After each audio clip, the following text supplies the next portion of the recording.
Edith Stein oziroma Sveta Terezija Benedikta od Križa je bila najprej judinja in kasneje katoličanka in karmeličanka, nekoč ateistka in filozofinja, danes pa svetnica. Ta odločilen trenutek njenega spreobrnenja se je zgodil, ko je v roke prišla knjiga, ki ji je v eni sami noči predstavila življenje cerkvene učiteljice in karmeličanke Svete Terezije Avilske. Po zaključnem branju je Sveta Terezija Benedikta od Križa izrekla en sam stavek: to je resnica. In s tem sama sebi priznala, da Bog je, in kasneje tudi zapisala, da Bog je resnica. Kdor išče resnico, išče Boga, naj se tega zaveda ali ne. Te besede Terezije Benedikta od Križa lahko potrdim tudi sama. Namreč, podobno kot ona, sem tudi jaz skozi študij filozofije iskala resnico, povezano z človekovim bivanjem, življenjem samim, z bito kot tako in tako naprej. In podobno kot njo je tudi mene Gospod pripeljal do spoznanja, da vso resnico, ki jaz iščem, jo moram iskati v njem.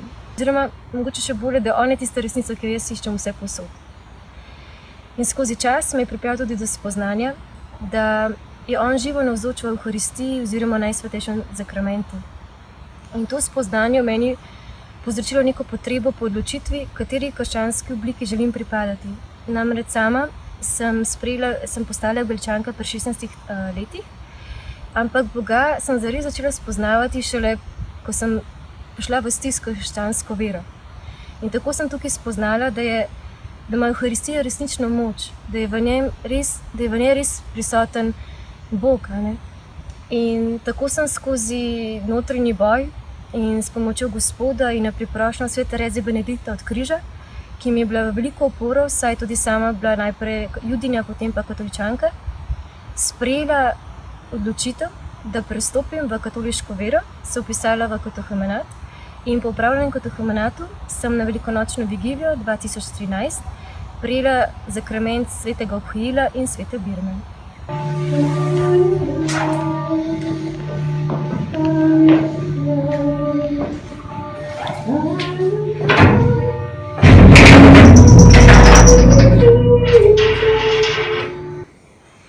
Na to mojo odločitev kakšen od mojih bližnjih vrše kakšno šalo na moj račun.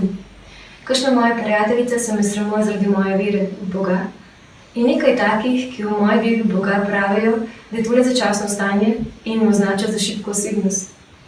Obenem sem deležna tudi pogovorov, v katerih mi želijo očrniti cerkev. Rečeno z eno besedo, me želijo spreobrniti iz cerkve. Pač njihovo stališče je tako, da še vedno upajo, da bom jaz spoznala svojo zmoto glede vere v Boga. Verjamem pa, da Gospod kljub temu deluje, in čeprav na skrit način, in da bodo mnogi od njih tudi spoznali to, kar sem spoznala jaz, se prav njega. Pri tem me Gospod tudi uči, da smo vsi njegovi otroci in da želi vsakega pripeljati k sebi, zato moram sama malo potrpeti, da me pač imajo za šibko osebnost, ki verjame v tradicionalistični pogled, da se mi posmehujejo in da me ne spoštujejo. Pri tem mi zelo pomaga Božja beseda, ki pravi, da ljubezen ni v tem, da ljubiš tistega, ki te ljubi, temveč da ljubiš tistega, ki te sovraži. Torej vsakega svojega bližnjega, tudi tistega, ki te obrekuje, ki te preganja, se ti posmehuje in te sovraži. V tem spoznavam, da je resnični pogum in blago ljubezni.